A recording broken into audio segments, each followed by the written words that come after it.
안녕하세요. 인간 같지도 않은 남편과 이혼한 30대 여성입니다. 어디 속 시원하게 털어놓을 곳도 마땅치 않고 한편으론 남편이든 그 여자든 이 사연 좀 듣고 정신 좀 차렸으면 해서 이렇게 몇 자 적어보네요. 왕년에 고생 한번 안 하는 사람 없다지만 제 인생도 참 박복합니다. 저를 낳으면서 죽을 고비를 넘기셨다는 어머니는 제 나이 15에 돌아가셨거든요. 그리고 한 1년은 할머니와 함께 지냈는데 할머니가 저를 어찌나 미워하시던지요. 딸이라서 밉다, 키가 커서 싫다, 지 애미 잡아먹은 X. 사춘기로 한참 예민하던 시기에 할머니의 폭언에 얼마나 시달렸는지 몰라요. 그런 와중에 저희 아버지는 돈 벌어온다고 집안 곳곳을 전전하셨다 들었는데 그러다 하루는 아버지보다도 한참 어려 보이는 여자를 데려왔습니다. 새어머니라 하더군요. 새어머니만 놓고 이야기하자면 나쁜 분은 결코 아니셨어요. 하지만 그땐 저도 어렸으니 새어머니한테 어떻게 다가가야 할지 몰랐고 새어머니도 어떻게 엄마 노릇이란 걸 해야 하는지 감을 못 잡는 눈치였네요. 게다가 아버지가 출근하고 나면 할머니는 새어머니를 정말 못살게 괴롭혔어요. 별것도 아닌데 손이 크네, 엉덩이가 가볍네 어쩌네 저쩌네 그냥 넘어가도 될 것 같은 일들로 새어머니한테 화를 내고 소리를 지르고 그리고 아버지는 그런 새어머니를 지켜주지 못하시대요. 그도 그럴 것이 어려서는 잘 몰랐는데 돌아가신 어머니 병원비다 뭐다 해서 아버지가 할머니한테 돈을 많이 가져다 썼던 모양이에요. 할머니도 할머니대로 다 큰 아들이 저러니 얼마나 답답했겠어요? 그러니 그 화풀이를 저한테 하다가 나중에 내 먼 새어머니한테 했던 거지요.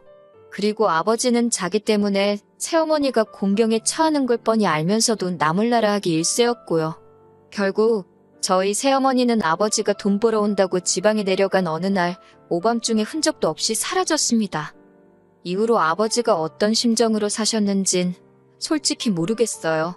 단 한 번도 저에게 그 속을 내비치신 적이 없으니까요. 다만 새어머니까지 집을 떠나자 아버지는 완전히 일을 손에서 놓으셨습니다. 자식인 저는 눈에 보이지도 않았나 봐요. 하루가 멀다 하고 낮밤으로 술만 찾아대셨지요. 누가 술이라도 한 잔 사준다 하면 거절하는 법이 없었고요. 돌아가신 그날도 동네 아저씨들하고 술을 드셨대요.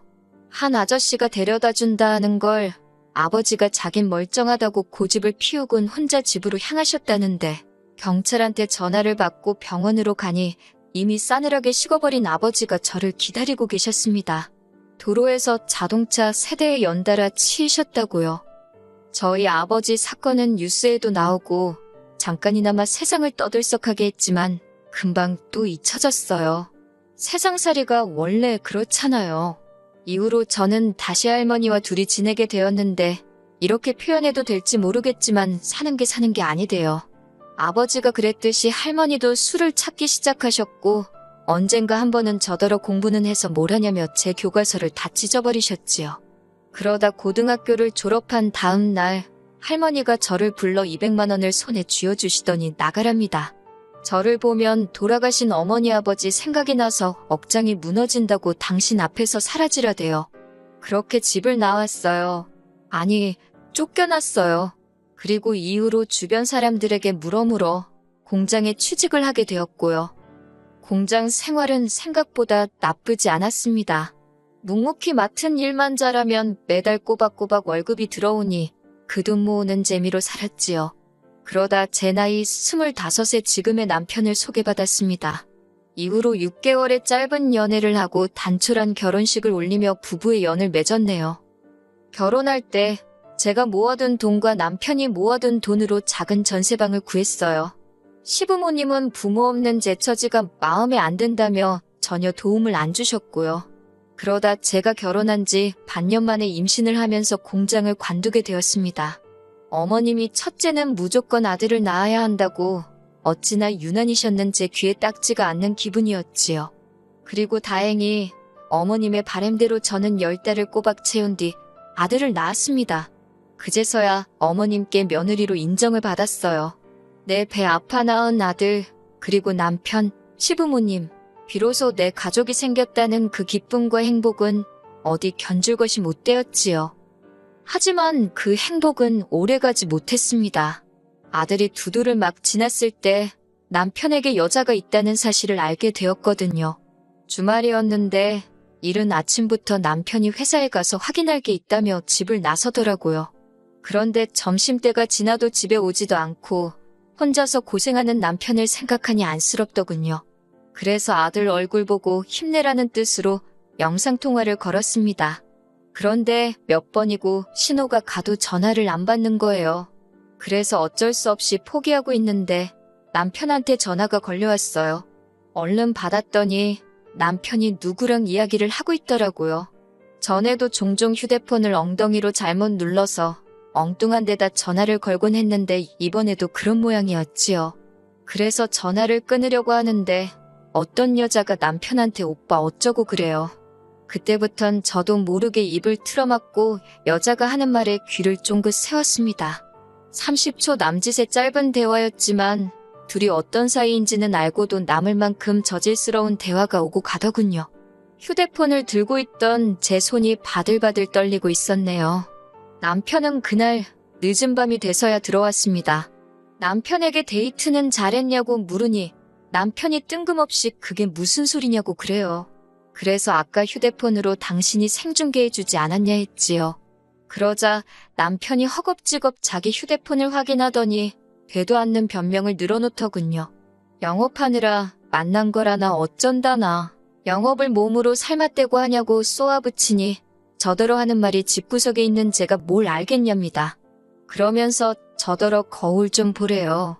일주일 중 하루 쉬는데 너가 남자면 너 같은 여자랑 집구석에 있고 싶겠냐고요. 비참하고 화도 나고 더 속상한 건 이럴 때 전화할 친정도 친구도 없다는 사실이었어요. 그런데 누구한테라도 이야기를 하지 않으면 속이 까맣게 타들어갈 것 같더라고요. 그래서 고민 끝에 같이 공장에서 일하던 언니한테 전화를 걸었습니다. 언니가 제 이야기를 듣더니 잘 살고 있는 줄 알았는데 이게 웬일이냐며 그래도 이혼은 하지 말라대요. 지금 네가 가진 게 뭐가 있냐고 이혼하면 그 XX들만 좋은 일 시키는 거라고요. 그러면서 이참에 저더러 다시 일을 시작하래요.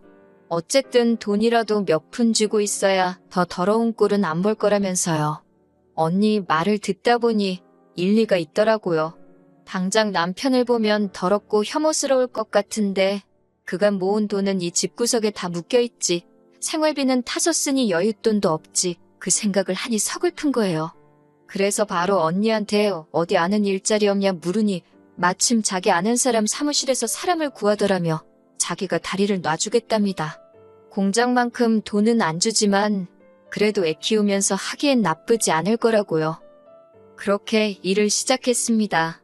남편은 바람핀 걸 걸린 이후로 에라 모르겠다 식으로 더 뻔뻔하게 나오기 시작했어요.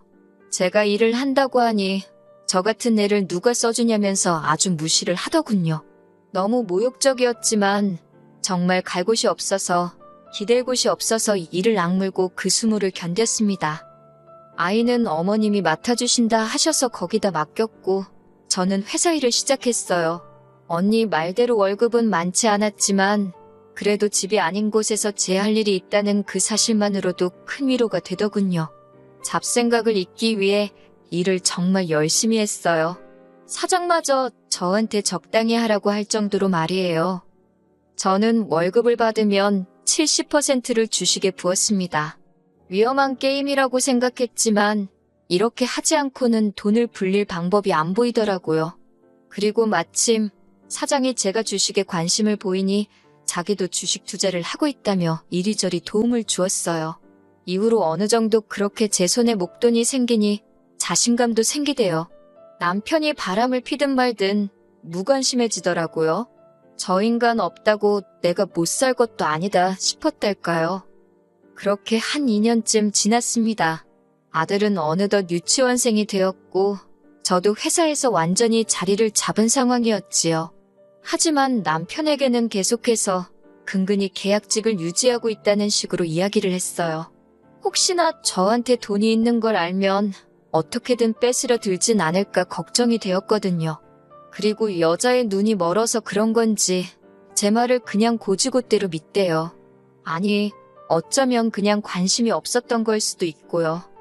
솔직히 말하자면 가정은 지키고 싶었어요. 남편이 미워서 정말 죽기를 바란 적도 있었지만 그래도 아들을 위해서 이혼만은 안 하고 싶었지요. 어머님 아버님과는 원만하게 지내고 있었으니 남편만 제자리를 찾으면 될 것 같았거든요. 그래서 내가 좀 잘해볼까, 그러면 저 사람 마음이 돌아올까 그런 바보 같은 생각도 몇 번을 했었고요. 하지만 결국 저희 아들의 초등학교 입학을 앞두고 남편이 저한테 이혼하자고 하대요. 이대로는 더 못 살겠다고. 그리고 그 여자가 임신을 했답니다. 저더러 그 애를 키워줄 거 아니면 이제 그만 자기를 놔달래요. 그런 소리까지 들은 마당에 껍데기만 잡고 살면 뭐하나 싶대요. 그래서 그러자 했어요. 그리고는 남편더러 대신 이 전세집 보증금은 전부 내가 갚겠다. 아들은 데려가라 했습니다. 변명같이 들리겠지만 저 혼자서 아들을 잘 키울 자신이 없었거든요. 그나마 어머님 아버님도 손자인 아들한테는 껌뻑 죽고 남편도 아들한테는 자상하고 좋은 아빠였으니 엄마인 저랑 단둘이 있는 것보단 낫겠다 싶어서 내린 결정이었네요. 재산이고 양육권이고 변호사 선임해서 깔끔하게 처리하면서 이혼하니까 3달도 채 안 걸리더라고요. 3달 동안 남편은 보란듯이 그 여자 집에 가 있었고 저는 평소와 다름없이 생활했습니다. 서운했던 건 어머님 아버님이 저희가 이혼하기로 했다는 이야기를 들으시곤 저더러 좀 참지 그랬냐면서 제 탓을 하셨다는 거예요. 말이라도 아들 그렇게 키워서 미안하다 그런 소린 안 하시더군요. 남자가 원래 한두 번 정도는 한눈을 팔고 그럴 수도 있는 거라고 내버려두면 알아서 제자리를 찾는데 제가 일을 크게 만든 거래요. 그런 말을 듣고 있으니 역시나 팔은 안으로 굽는구나 싶고 한편으론 내 편 들어주는 친정이 없다는 게 서럽더군요. 한편 회사에다가는 사실 이혼 이야기를 하는 게 맞는 건지 어떻게 해야 하는 건지 잘 모르겠대요. 그런데 공장 언니가 귀띔을 해준 건지 저를 뽑아준 사람하고 사장이 먼저 아는 체를 해왔어요. 기분이 나빴다기보다는 큰 숙제 하나를 누가 대신 해결해준 것 같아서 후련했네요. 그리고 이후로 그럭저럭 잘 지냈습니다. 아들이 보고 싶어서 밤새 눈물로 지샌 날도 있었지만 마음을 독하게 먹고 버텼지요. 그게 아들을 위한 길이라고 생각했으니까요. 어느 정도 정리가 되면서 저는 전세 보증금의 그간 주식으로 모은 돈을 합해 작은 아파트 한 채를 사들였습니다. 시기를 잘 타서 시세보다 저렴하게 대출도 거의 받지 않고 샀지요. 인테리어도 큰돈 들여 했어요. 새로운 집에서 좋은 기운 받아서 잘 살아보자고 몇 번이고 스스로에게 되뇌었지요. 그러다 3달 전 남편으로부터 연락을 받았습니다. 혹시 아들한테 무슨 일이라도 생겼나 싶어서 불이 나게 전화를 받는데 심장이 벌렁벌렁하는 게 느껴지더군요. 그런데 남편이 침통한 목소리로 생각지도 못한 소식을 전했습니다. 어머님이 암으로 입원을 하셨다고요. 그러면서 어머님이 저를 찾으신다고 저더러 와서 어머님 좀 돌봐주면 안 되냐입니다. 그 여자는 지금 배가 불러와서 어머님 병간호는 못한다나요? 그래서 그러면 돈 주고 간병인을 쓰던지 하면 되지. 내가 아직도 네 마누라로 보이냐고 정신 차리라고 소리를 질렀네요. 하지만 인간이 말귀를 못 알아들어 처먹은 건지 또 연락을 해왔어요. 전 솔직히 시어머니가 돌아가시기라도 한 줄 알았습니다. 그런데 전화를 받으니 대뜸 악을 쓰대요. 그 소리가 어찌나 크던지 고막이 다 찢어지는 줄 알았다니까요. 남편이 대뜸 저더러 저 때문에 그 여자가 유산을 했답니다.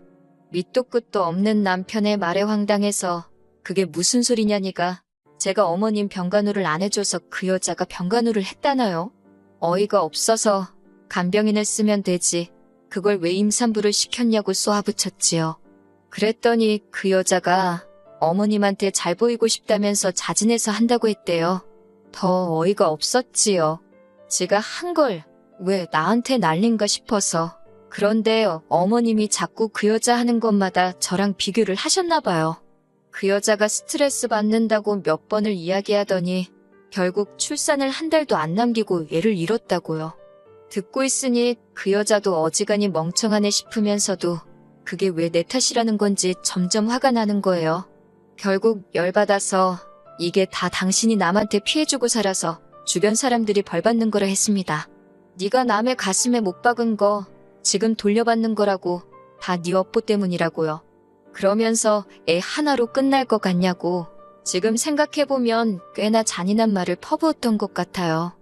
솔직히 제가 남편 뺨을 올려치거나 그런 건 아니지만 정말 신이 있구나 싶어서 무섭기도 하고 남편이 처한 상황이 고소하기도 하고 그래요. 카르마라는 게 정말 있기는 한가 봅니다. 아, 그리고 이런 와중에 속 편한 소리 같지만 저는 회사 사장님하고 조금씩 서로를 알아가 보기로 했어요. 그리고 아들에 대한 친권과 양육권을 되찾아오기 위해 변호사도 선임했고요. 하루빨리 모든 게 정리가 돼서 제 인생에도 따뜻한 봄날이 찾아오면 좋겠습니다.